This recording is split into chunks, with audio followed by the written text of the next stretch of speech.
히브리서 11장은 믿음에 대해서 강조하는, 성경에서 히브리서 11장만큼 믿음에 대해서 강조하는 장도 없어요. 또 히브리서 11장에는 성경에 나와 있는 많은 인물들 중에 믿음으로 살았던 사람들에 대해서 낱낱이 기록하고 있습니다. 그래서 히브리서 11장을 믿음장이라고 별칭으로 부를 때가 있죠. 히브리서 11장에 기록된 사람들은 그들의 삶이 믿음으로, 그래서 그 믿음으로 이루어지는 삶이 인생에 있어 하나님 앞에 얼마나 귀하게 생각되어지고 쓰임받는지에 대해서 삶을 통해 증거한 사람들의 이름이 열거되어 있습니다. 히브리서 11장 1절에 믿음은 바라는 것들의 실상이요 보이지 않는 것들의 증거라고 믿음에 대해서 정의해야 합니다. 이것을 간단하게 설명하면 믿음이 보이는 것이 전부가 아니다라고 고백하죠. 그리고 그 믿음으로 산 사람들의 이름에 대해서 계속 열거합니다. 그리고 그 이름 앞에 항상 믿음이라고 하는 단어를 넣어서 그들의 이름을 부르죠. 믿음으로 아벨은, 또 믿음으로 에녹은, 믿음으로 노아는, 믿음으로 아브라함은, 믿음으로 사라 자신도, 믿음으로 이삭은, 믿음으로 야곱은, 믿음으로 요셉은, 믿음으로 모세는, 이렇게 쭉 기록합니다. 그리고 믿음으로 이스라엘은 홍해를 건너고, 믿음으로 여리고 성이 무너지고, 믿음으로 기생 라합이 죽음을 당하지 아니하고, 그리고 믿음으로 살았던 수많은 사사들과, 그리고 믿음의 주인공 다윗과 또 사무엘과 많은 선지자들, 계속해서 히브리서 11장은 언급합니다. 믿음이 중요하다는 거죠. 나중에는 히브리서 기자는 이렇게 얘기해요. 그 믿음으로 산 사람들을 다 열거하면 시간이 부족하다. 엄살을 떨죠. 네. 마틴 루터는 1920년 선행에 관한 설교라고 하는 설교에서 십계명에 대해서 해석합니다. 마틴 루터가 십계명에 대해서 강조하면서 해석한 것에 십계명을 완벽하게 지킨다라고 하는 것은 그 사람은 신앙생활을 잘하는 사람이다라고 정의합니다. 십계명이 중요하다는 거예요. 왜냐하면 루터가 십계명이 중요하게 생각하는 이유가 있어요. 왜냐하면 루터는 십계명에서 가장 중요한 계명은 1계명인데, 제1계명인데 이 1계명, 이것은 무엇을 말하는가 하면 루터는 이렇게 해석합니다. 제1계명은 바로 하나님만 믿어라 라는 명령이라는 거예요. 제1계명은. 그래서 제1, 2계명은 하나님에 대한 믿음에 대해 말하는 것이 라고 말하면서 이 1, 2계명은 명령이 아니라, 계명이 아니라 복음이다 라고 정의합니다. 왜냐하면 하나님만 믿어라라는 소리이기 때문에 그것은 복음이라는 거예요. 이해하시죠? 예. 복음이다. 그리고 루터는요, 덧붙여서 믿음은 최고의 선행이다라고 얘기합니다. 하나님에 대한 하나님에 대한 믿음이 없기 때문에 다른 계명도 지키지 않고 선행을 행하지 않는다라고 말합니다. 루터는 행위는 믿음에서 나와야 하며 믿음에서 나오지 않는 행위는 선이 아니다라고 잘라 말합니다. 그래서 루터가 얘기하는 주기도문에 하늘에 계신 우리 아버지여 라고 하는 이 기도문의 첫머리는 믿음의 대상을 말하는 것이라고 해석합니다. 루터는 모든 행위는 하나님을 믿는 믿음으로 행하는 것이라고 확고하게 말합니다. 루터가 왜 이렇게 믿음을 강조했을까요? 루터는요, 로마서 1장 17절 말씀. 다 같이 한번 볼까요? 로마서 1장 17절. 앞에 있어요. 보시면서. 시작. 믿음에는 하나님의 의가 나타나서 믿음으로 믿음에 이르게 하나니 기록된 바 오직 의인은 믿음으로 말미암아 살리라 함과 같으니라. 이 말씀에서 루터가 은혜를 받았거든요. 구원이 뭔지에 대한 로마 가톨릭의 가르침에 대해서 몸부림치다가 이 말씀을 가지고 루터가 은혜를 받았어요. 구원이 뭐다? 오직 구원은 믿음으로 말미암는다. 그래서 이 말씀에서 말미암은 루터가 생각하는 믿음, 뭐 이거는 이 해석의 문법적 해석으로 루터가 이 사실을 깨우쳐요. 진리를 깨우쳐요. 그건 나중에 배대성사 하신 분들은 제가 설명했기 때문에 알고 있는데 요거는 나중에 한번 다시 설명합니다. 왜 어떻게 해서 이것이 루터가 해석이 됐는지에 대해서 한번 설명하겠습니다. 어쨌든 루터는요. 믿음 중요하다. 이 바울의 서신을 보면서 믿음을 중요하게 생각하는 거거든요. 자, 그래서 오늘은 바울의 서신들 중에 편지 중에 빌립보서를 보면서 바울은 믿음에 대해서 어떻게 생각했는지 그리고 믿음을 얻기 위해서 무엇을 했는지에 대해서 우리가 한번 알아보고자 합니다. 여러분, 우리가 인생을 살면서 어떤 것에 가치를 둔다는 것, 거기에는 많은 이유가 있겠지만 그것이 자신에게 얼마나 많은 영향력을 끼치는지에 따라서 순서를 정하죠. 그러니까 가치의 순서, 자신의 인생관에서 가치를 많이 두는데 가치의 순서는 어떻게 하냐면 그런 어떤 것들이 대상이 얼마나 자신의 인생에 큰 영향을 끼치는지 또는 얼마나 자신이 그것으로 세상에 영향력을 행사할 수 있는지에 대해서 크면 클수록 가치를 부여하죠. 자, 저 PPT에 말씀 지워주세요. 자, 먼저 물질에 가치를 두는 사람. 그러니까 물질의 영향력을 절실히 느낀 사람 중에 물질에 가치를 두는 사람이 많죠? 어때요? 그 사람들은요, 그 물질을 취하기 위해서 악착같이 노력합니다. 그죠? 왜냐하면 자신의 인생에서 물질이 가장 큰 가치이기 때문에 그래요. 그래서 그 물질이 세상에서 영향력을 행사할 수 있고 그 물질이 자신에게 큰 영향력을 준다라고 생각하기 때문에 그래요.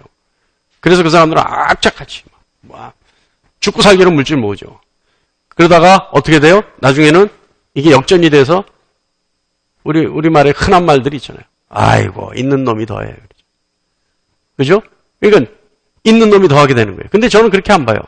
그 사람이 더하니까 있게 된 거예요. 네. 그죠? 그러니까 물질의 영향력을 인정하는 사람은 물질의 가치를 둬요. 그러니까 물질을 악착같이. 또요, 세상 권력에 서름을 당한 사람들은요, 세상 권력의 가치를 둡니다. 그죠? 그래서 옛날에, 지금도 아마 그런 것 같은데 옛날에 시골이나 이런 지방에서 공부 잘하면 부모님이 뭐 시키려고 해요? 공부 잘하는 사람은 뭐 시키려고 해요? 판검사 시키려고 하잖아요.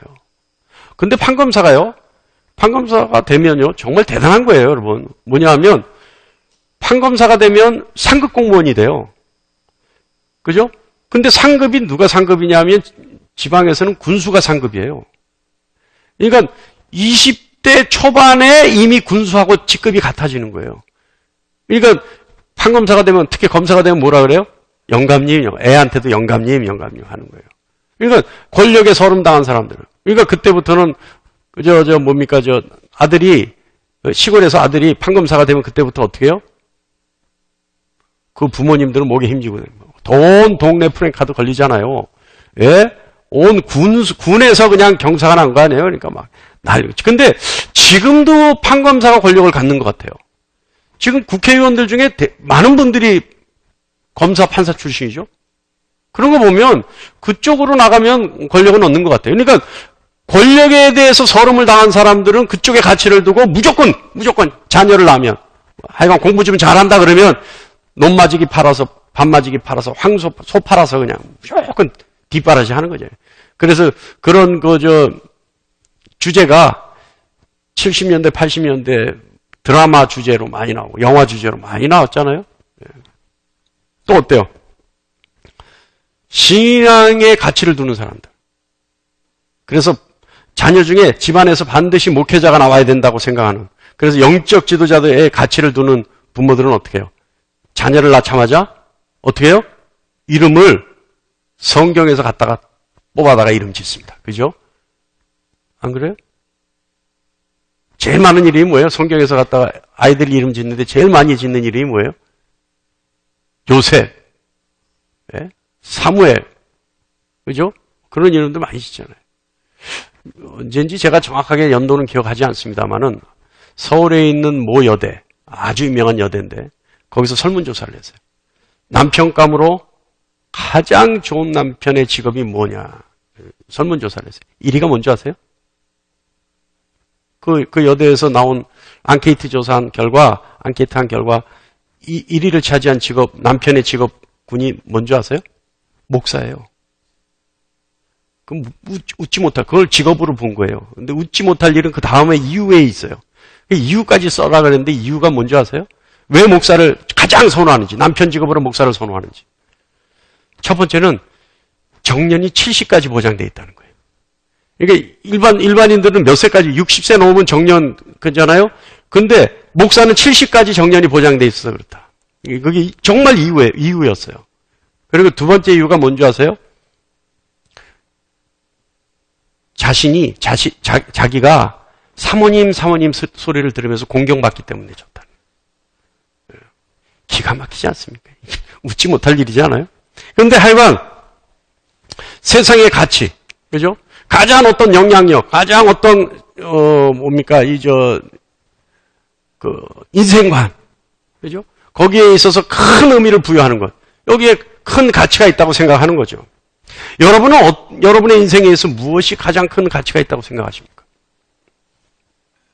여러분 한번 생각해 보세요. 나는 과연 나의 인생에 있어, 내 인생관에 있어 가장 크게 부여할 수 있는 가치를 부여할 수 있는 것은 무엇일까? 그거 한번 생각해 보시고요. 그리고 나서 내가 여기에 가치를 부여하는 이유는 뭘까?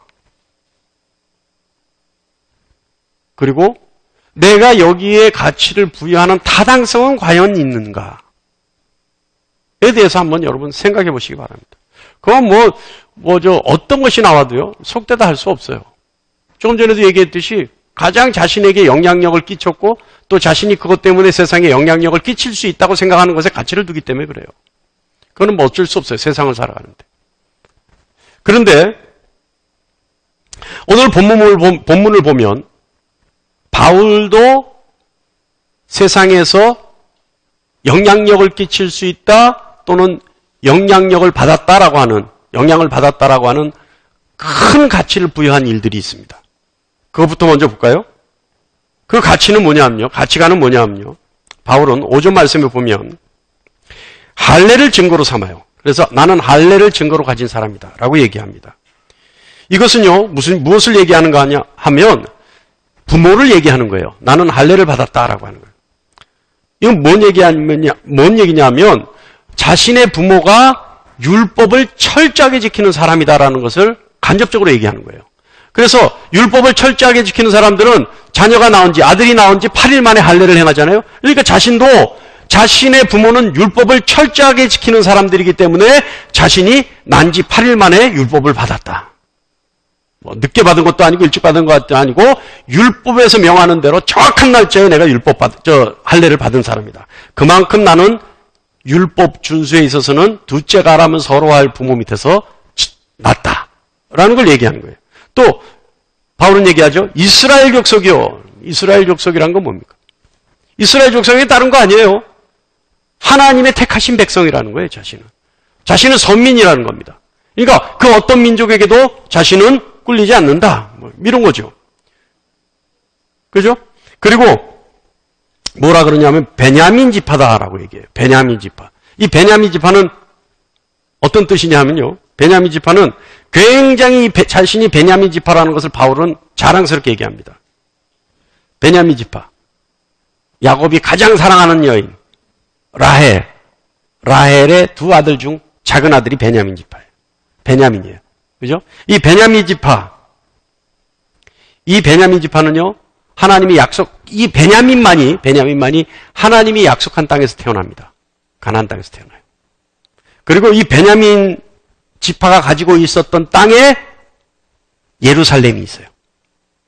하나님으로부터 분깃으로 받은 베냐민 지파의 땅에 예루살렘이 있고 그것에 하나님의 성전이 있어요.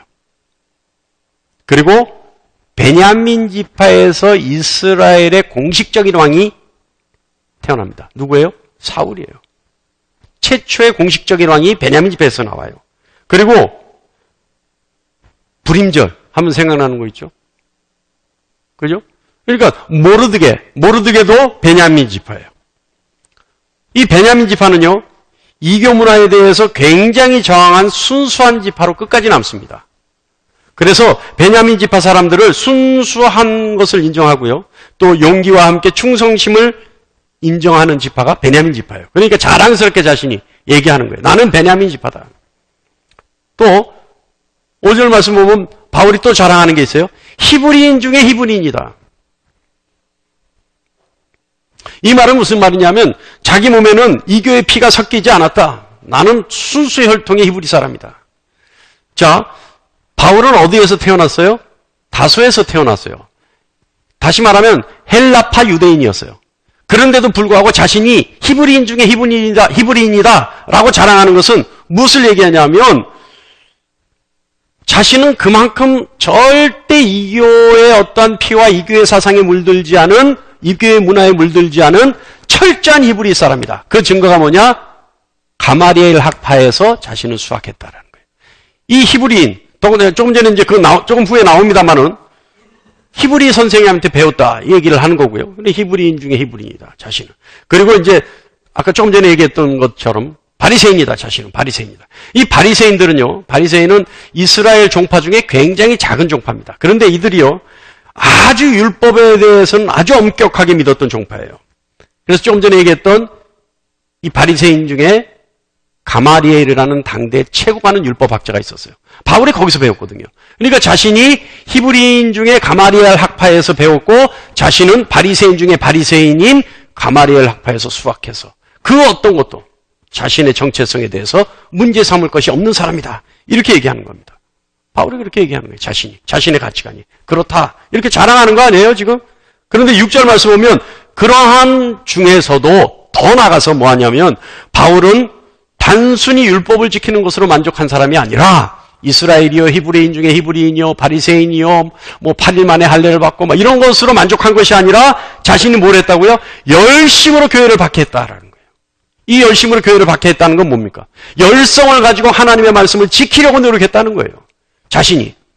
이것은 이 바울의 이 행동은요, 악으로부터 비롯된 것이 아니에요. 오로지 율법을 준수하겠다는 열성으로 말미암아 교회를 박해한 거예요. 그죠? 그러니까 열심으로 교회를 박해하고 율법의 의로는 흠이 없는 자라. 바울은요, 자신에게 주어진 어떤 것도 태만하지 않았다는 얘기예요. 자신 있게 떳떳하게 그것을 주장해요. 율법의 의로는 흠이 없는 자라. 그러니까 지금 5절과 6절에 바울이 얘기하는 이 모든 것은 바울이 가장 영향력이 있고 영향력을 끼칠 수 있고 영향력을 받았다 생각하는 가장 가치 있다고 생각하는 것, 이것들을 자신은 다 가지고 있다 라는 의미에서 자신의 것을 자랑스럽게 얘기하는 겁니다. 이것이 바울이 중요하게 생각하는 것들이에요. 자신의 인생에 있어서, 인생관에 있어서 가장 중요한 가치를 부여하는 것들이에요. 그런데 바울이 자신이 살면서 중요하게 생각했던 것들, 그래서 자신의 삶을 지탱해주고 가장 큰 영향력이라고 생각했던 이런 것들, 그래서 오히려 교회를 박해할 때 자신감과 타당성을 제시해 주었던 이 가치관들, 이것들이요, 바울에게 있어서 한순간에 무너져 버립니다. 그런데요, 이 가치관들이 무너져 없어지는 것이 아니라 오히려 미워하고 끔찍하기 짝이 없는 혐오스러운 것들이라고 고백합니다. 자, 여러분, 자신을 지탱해주는 영향력의 중심이라고 생각되어지는 신념과 자부심, 이 신념과 자부심이 자이든 타이든 한순간에 부정되어진다면 기분은 어떨까요? 어떨까요, 여러분? 자신이 가지고 있는 자신의 삶을 지탱해주는 영향력을 끼치는 가장 가치 있는 자신의 신념과 자부심이 한순간에 무너진다. 제가 목회하면요, 가끔 이런 일이 있어요. 오늘의 주제가 되는 믿음에 대한 얘기인데요. 이 믿음은요, 제 많은 인생은 주님이 찾아오셔서 우리에게 은사로 이 믿음을 주시지 않으면 절대 우리에게서 믿음이 발견될 수 없습니다. 절대 우리에게서 그 믿음의 근원본을 찾을 재간이 없습니다. 다시 말하면 우리에게는 그런 믿음이 싹틀 수 있는 어떠한 근거도 없다는 거예요. 우리 자발적으로 절대 생길 수 없는 것이 믿음이에요. 그런데 주님이 주시는 이 은사의 믿음 외에 정말 은사처럼 보여지는 믿음이 있어요. 좀 전에 얘기했죠? 믿음은 주님이 주신 은사여야지 돼요. 우리 속에서는 절대 나올 수 있는 씨앗 근거도 없는 것이 믿음이에요. 그런데 우리가 믿음이 있다는 것은 주님이 우리에게 은사로 주셨다는 거예요. 그런데 주님이 주신 은사처럼 보여지는 믿음이 있다는 거예요. 그 믿음이 뭐예요? 지성적 동의의 믿음이에요. 다시 말하면 교육에 의해서, 학습에 의해서 이치가 옳고 맞다고 인정되어져서 믿기 시작한 믿음이 바로 그거예요. 자신이 가지고 있는 지식과 이성이 기독교가 주장하는 그런 주장하는 것들에 동의해서 믿게 된 믿음, 이것이 지성적 동의에 의한 믿음이에요. 가장 쉽게 얘기하면요, 기복신앙도 그겁니다. 뭐냐면 예수 믿으면 복 받는다라고 하는 그 소리에 내 이성이 동의를 했어요. 아, 그런가 보다. 왜? 주변 사람들이 그런 사람이 있으니까. 그러니까 내 지성이 동의해서 그럼 나도 믿어봐야지. 이것도 지성적 동의의 믿음이라는 거예요. 또 다른 종교를 찾아보니까 다른 종교보다는 기독교가 가르침이 더 도덕적이고 윤리적인 것 같아? 그래. 이거 믿는 게 맞는 것 같아? 이게 지성적 동의의 믿음이라는 거예요. 그러니까 내 이성이 내가 가지고 있는 지성이 동의했기 때문에 믿는 믿음. 그런데요, 이것은요, 조금 전에 얘기했듯이 학습에 의한 것이기 때문에, 교육에 의한 것이기 때문에, 정말 은사로 발현되는 믿음과 거의 유사해요. 제가 상담을 자주 하잖아요. 많은 분들이 와서 저에게 상담을 하잖아요. 그러면요, 가끔, 아주 가끔입니다. 아주 가끔입니다. 이런 믿음을 발견해요. 제가 왜 아주 가끔이라고 강조하는지 아세요? 제가 역설적으로 강조하는 거예요. 아주 가끔이라면은 역설적이라면 무슨 뜻이겠어요?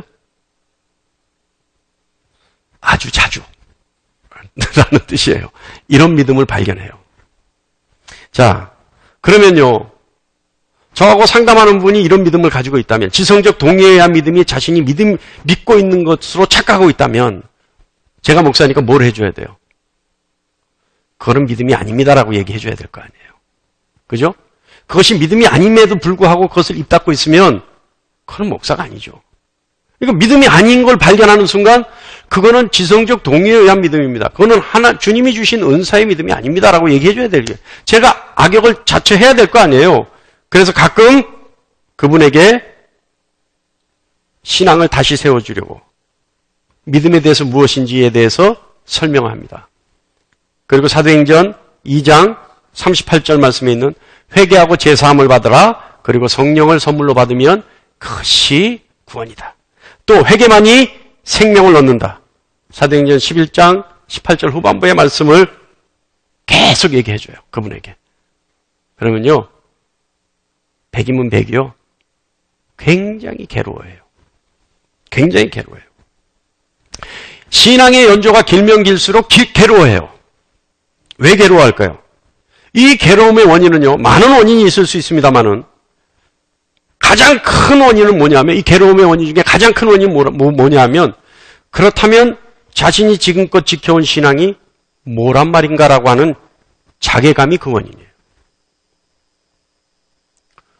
20년, 30년 믿었는데 느닷없이 그건 믿음이 아닌 것 같다. 회개하고 제사함 받아야 성령 받고 생명을 주는 회개를 해야지만 구원을 받는다. 이런 얘기를 하면요, 그럼 나는 뭔가. 그런데요, 그 괴로움이 정도가 심하면요, 나중에 이제 그 괴로움을 극복한 분들이 나중에 후일담으로 얘기해 주는 거예요, 저한테. 그 얘기를 들었을 때, 자괴감이 생겼을 때 속으로 욕했대요, 저를. 너만 목사냐? 그랬더니. 이때까지 내가 만난 목사들은 목사가 아니고 그럼 너만 목사라서 나보고 믿음이 안 잘못됐다고 얘기하냐? 이렇게 했다는 거예요, 속으로. 예? 그런데 많은 분들이 이겨냅니다. 그런데 일부 이 부분에 대해서, 이 자괴감에 대해서, 이 괴로움에 대해서 이기지 못하는 분들은 우리 교회를 떠나요. 속으로 너만 목사나 했던 분들 중에 자괴감을 이기지 못하는 분들이 교회를 떠나요. 그만큼요, 이 자신을 지탱해 주던 종교적 신념, 자부심, 이거를 이루어야 한다는 것 정말 괴로운 일입니다. 정말 죽고 싶은 심정일 거예요. 그러나 그것을 이기고 신앙을 바로 세우고 믿음을 바로 세우고, 그래서 주님 앞에 회개하고 제사함을 받고 성령을 받아야 우리가 구원받은 자의 삶을 살 수 있는 것이고, 예수 그리스도의 삶을 따르는 사람들의 삶을 따라갈 수 있는 겁니다. 할렐루야. 오늘 이 자리에 있는 여러분은 그와 같은 괴로움을 다 이기신 분인 것을 저는 확신합니다. 그런 분들만 여기 모여 있는 거예요. 왜요? 아까 얘기했잖아요. 못 이기는 분들은 교회 떠나더라고. 여기만 교회냐? 저 많이 들었어요. 여기만 교회냐? 너만 목사냐? 그러면 이때까지 다니는 교회 목사는 목사가 아니냐? 그럼 거기는 교회가 아니었냐? 와, 얼마나 막. 그런데 오늘 말씀 보면요, 바울은 자신을 지탱해 주던 그 신념과 자부심을요, 한순간에 쓰레기로 생각했다고 얘기해요. 지금 얘기했잖아요. 쭉 5절과 6절에 나타났던 자신의 그 신념, 자부심, 이것들을 한순간에 쓰레기로 생각했다 그래요. 바울은요, 그것을 쓰레기로 생각할 수 있었던 이유가 더 큰 가치를 발견했기 때문에 그것을 쓰레기로 생각했다고 얘기하지 않습니다. 그리고 새로 발견된 것이 자신에게 더 큰 능력과 힘이 될 것이라고 생각했기 때문에 예전에 있었던 자부심과 신념을 쓰레기로 생각했다고도 얘기하지 않습니다. 만약에 그렇다면 자신은 거래했다고 얘기하겠죠. 그런데 새롭게 발견된 엄청난 가치가 있는 것이, 자신이 이때까지 가지고 있었던 가치가 있다고 생각되어지고 보호했던, 그래서 자신의 신념이 되고 자신의 자부심이 됐던 그것이 쓰레기처럼 버려졌는데, 그 이유는 다른 것이 아니라 새로운 것을 얻기 위해 대가를 지불해야 됐기 때문에 옛 것을 버렸다고 얘기해요. 이해하십니까? 그 대가를 지불하기 위해서 내가 옛 것을, 가장 가치 있는 것을, 나의 이제껏 가지고 있었던 신념을, 내가 이제껏 자부심으로 누리고 있었던 그 모든 것을 쓰레기처럼 생각하고 버렸다라고 얘기하는 거예요. 할렐루야. 자신이 모든 대가를 치르고 구하고 싶고 얻고 싶은 것, 어떤 대가를 치르고라도 반드시 갖고 싶었던 것, 뭘까요? 그것을 바울은 이렇게 얘기합니다. 그리스도를 믿는 믿음으로 말미암은 의다. 그래서 바울은 그 전의 것을 해로 여기고 배설물로 여겼다고 얘기합니다. 자, 그렇다면 바울이 갖고 싶었던 것, 오늘 본문 말씀에 근거하면 바울이 갖고 싶었던 것, 이것은 뭘까요? 첫 번째는요, 8절 후반부의 말씀에 의하면 그리스도를 얻으려고. 이건 바울이 갖고 싶었대요. 그래서 이거를 얻으려고 예전에 있었던 것을 배설물처럼 여겼다는 거예요. 두 번째는요, 그리스도 안에서 발견되려는 것, 이것을 얻으려고 옛 것을 버렸다고 얘기합니다. 그리고 세 번째는 그리스도와 그의 부활의 능력을 알려고 내가 옛적에 가지고 있었던 신념과 자부심의 근거를 버려버렸다. 이렇게 얘기해요. 자, 그렇다면 첫 번째, 그리스도를 얻으려고, 이 말은 무슨 말인가? 우리가 쉽게 생각합니다. 간단하게 생각합니다. 자, 이제 다 끝나갑니다. 이 실내가 좀 더운가요? 자, 정신 차리고, 이게 중요한 거예요. 첫 번째는 예수를 얻으려고.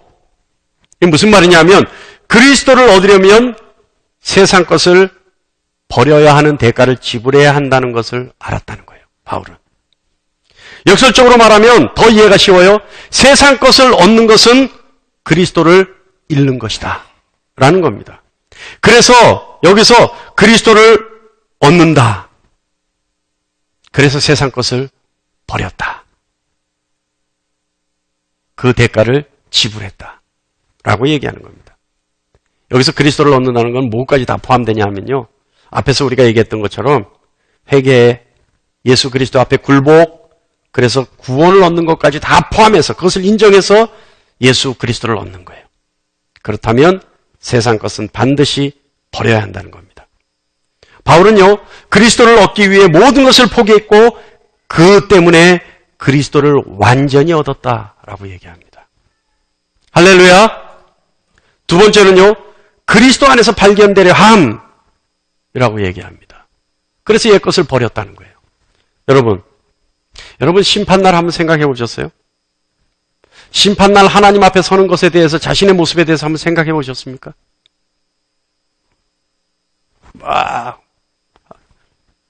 내가 믿음으로 이렇게 살았습니다. 이러고 나갈 수 있을까요?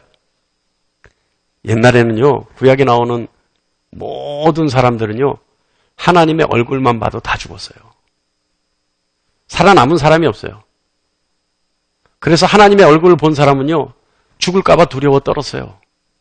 심지어 대제사장이요, 1년에 한 번씩 제사를 지내는데요, 지성소라는 곳에 들어가서 제사를 지냅니다. 거기에는 언약궤가 있고 하나님의 임재를 상징해요. 그런데 이 대제사장이요, 1년에 한 번 들어가서 제사를 지낼 때 어떻게 들어가냐면요, 속죄제물을 다 드리고 속죄제를 드리고 나서 본인이 깨끗하게 정결됐다라고 하는 확신이 들었을 때 지성소로 들어가요. 그런데 들어갈 때 옆구리에 차고 들어가는 게 있어요. 뭐냐면 방울과 끈을 차고 들어갑니다. 그래서 지성소 안에서 제사를 지낼 때 제사장이 왔다 갔다 하면 무슨 소리가 나겠어요? 방울 소리가 딸랑딸랑 나는 거예요. 그럼 밖에서 있는 사람들이, 끈을 잡고 있는 사람들이 아직 살아있구나 생각하는 거예요. 근데 정결 예식을 제대로 치르지 못해서 완전히 속죄되지 못하고 들어가면 어떻게 해요? 그 안에서 죽어요. 대제사장도. 그러면 옆구리에 차고 있는 소리가, 방울 소리가 안 들리잖아요. 왔다 갔다 해야 되는데 죽어 있으니까 왔다 갔다 하지 않으니까 방울 소리가 안 들리잖아요. 그러면 밖에 있는 사람들이 끈을 살 잡아당겨서 대제사장의 시체를 빼내는 거예요. 아무도 못 들어가요. 거기 들어가면 다 죽으니까. 그 정도로 하나님의 존전이라고 하는 것은 두렵고 떨리는 데예요. 이사야서 말씀 보면요, 하나님을 섬기는 수종드는 천사들이 있어요. 매일마다 하나님을 수종드는 천사들이 있어요. 그런데 이 천사들이요, 이사야서 말씀에 의하면 6날개가 있는데 2날개는 얼굴을 가리고 2날개는 부끄러워서 발을 가리고 2날개로만 난대요. 하나님 앞에서. 그러니까 그들이 매일마다 하나님을 보고 하나님 곁에 있고 하나님의 수종을 두는 자들인데도 불구하고 어떻게 해요?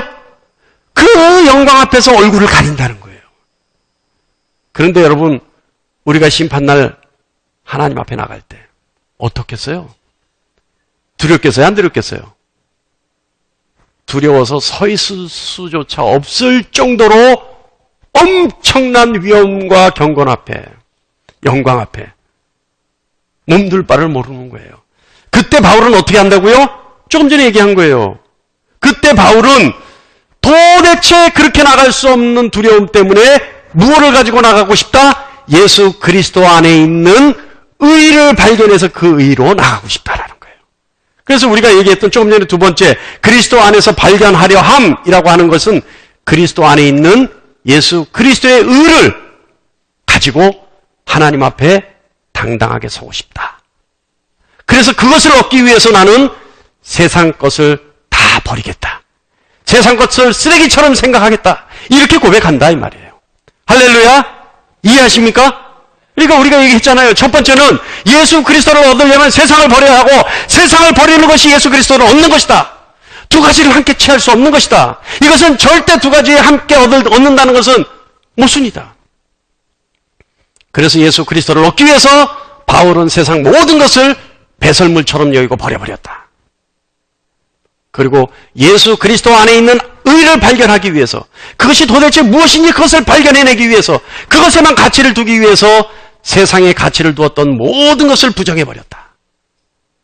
이것이 바울이 지금 얘기하고 있는 거예요. 세 번째는요, 그리스도와 그의 부활의 능력을 알려고. 여러분, 그리스도에 대해서 믿는다는 것은요, 단순하게 그리스도에 대한 지식을 아는 것을 얘기하지 않습니다. 그리스도에 대해서, 주님에 대해서 믿는다라고 하는 것은 주님에 대해서 안다라는 것을 얘기하는 것이 아니라는 거예요. 주님을 믿는다라고 하는 것은 주님의 십자가에 죽고 주님이 부활하셨을 때 함께 부활한다는 것을 말하는 겁니다. 다시 말하면 주님의 십자가에 달려 죽고 주님의 부활할 때 나도 죽고 나도 다시 부활하겠다라고 하는 그런 삶을 살겠다라고 각오하는 것이 주님을 믿는다라고 얘기하는 거예요. 그렇게 주님을 믿었을 때 주님의 능력이 나에게 전가된다는 겁니다. 주님이 나를 위해 죽으셨다는 사실을 알고 그 신앙을 입증하기 위해서도 자신도 세상을 버림으로써 주님과 함께 죽겠다는 겁니다. 그것이 믿은 자들의 행동이라는 거예요. 이해하시죠? 그러니까 내가 주님과 함께 십자가에 죽었습니다라고 하는 것을 증거를 내세워야 되는데, 입증해야 되는데, 그것을 어떻게 입증한다고요? 세상 것을 버림으로 입증하겠다는 거예요. 그래야지만, 그런 삶을 살아야지만 주님의 부활의 능력과 권능을 누릴 수 있는 삶을 산다라고 바울은 얘기하는 겁니다. 여러분, 우리가 주님을 믿는다, 주님을 따른다, 우리는 주님을 따르는 삶을 살겠다라고 하는 것, 지지난주 한 3, 4주 전에 우리가 했는데 어떻게 하는 것이 주님을 따르는 삶이라고 그랬습니까? 기억하세요? 이거는 여러분 공식처럼 입에서 나와야 돼요. 예? 자기 자신을 부인하고, 그리고 자기 십자가를 지고. 자기 십자가를 지는 건 어떤 뜻이라고요? 어떤 의미라고요? 주님을 따르고 주님을 닮기 위한 삶에서 만나는 고난과 고통이 아무리 크다 하더라도 끝까지 그 주님을 따르겠다라고 각오하고 짊어지는 것이 자신의 십자가라는 거예요. 이해하시죠? 그러니까 자기를 부인하고 자신의 십자가, 자기의 십자가를 지고 가는 삶, 이것이 주님을 따르는 삶이에요. 그랬을 때 주님의 부활의 능력과 권능을 누리는 삶을 산다는 겁니다. 할렐루야! 이 진리를 깨달을 수 있는 여러분 되시길 간절히 바랍니다. 여러분, 바울이 이야기하는 것처럼 그리스도를 얻기 위해서, 그리고 그리스도 안에 있는 그리스도에게만 발견되는 의를 갖기 위해서, 그리고 주님의 부활의 능력을 내가 전가받기 위해서 우리는 세상 것을 버리고 주님을 얻으려고 노력하는 삶을 살아야 합니다. 주님을 얻었다는 것은 세상 것을 버렸다는 이야기고, 세상 것을 얻었다라고 하는 것은 주님을 버렸다라고 하는 얘기입니다. 이 자리에 있는 여러분은 주님을 얻는 여러분 되시기를 간절히 축원합니다. 그러면 이렇게 얘기하죠. 아이고, 바울이나 그렇게 하는 거지 우리가 그렇게 돼요? 여러분, 바울보다 여러분이 못할 게 뭐 있죠? 여러분, 바울보다 더 나은 게 있잖아요. 최소한 여러분은 바울처럼 교회를 박해하지는 않았잖아요. 근데 교회를 박해했던 바울도 주님 만나니까 이렇게 돼버려요. 여러분은 출발점이 바울과 다르잖아요. 그죠? 여러분도 주님과 함께하면 이렇게 될 수 있어요. 여러분이 베드로보다 못한 게 뭐 있어요? 베드로는 일자무식했던 어부였어요. 그런데 그 베드로도 주님 만나니까 어떻게 돼요? 세상 버려버려요. 그물과 가진 것 다 버려버리고 주님 따라 나가는 거예요.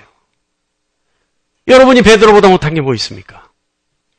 여러분 충분히 할 수 있습니다. 어떻게 하면 할 수 있을까요? 내 가치를 주님의 것에 두고 내 인생관을 주님의 것에 걸고 내가 주님 따르겠다라고 하는 각오를 하는 순간 주님은 여러분에게 힘이 되어주시고 능력이 되어주시고 여러분에게 권능이 되어주셔요. 그래서 주님이 주신 그것 붙잡고 능히 감당하여 이겨낼 수 있는 겁니다. 오늘 이 시간 그 각오를 다질 수 있는 여러분 되시기를 간절히 축원합니다. 할렐루야! 여러분 능히 감당할 수 있습니다.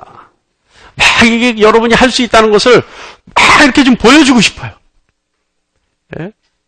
여러분, 힘들어하지 마세요. 어려워하지 마세요. 세상은 힘들고 어렵지만 우리 주님 계시니까 우리가 힘을 얻어 나갈 수 있는 겁니다. 능히 감당할 수 있는 겁니다. 우리 혼자 내버려 두지 않으시기에 우리가 달려갈 수 있고 다른 박질할 수 있는 겁니다. 깨달을 수 있는 여러분 되시기를 간절히 축원합니다.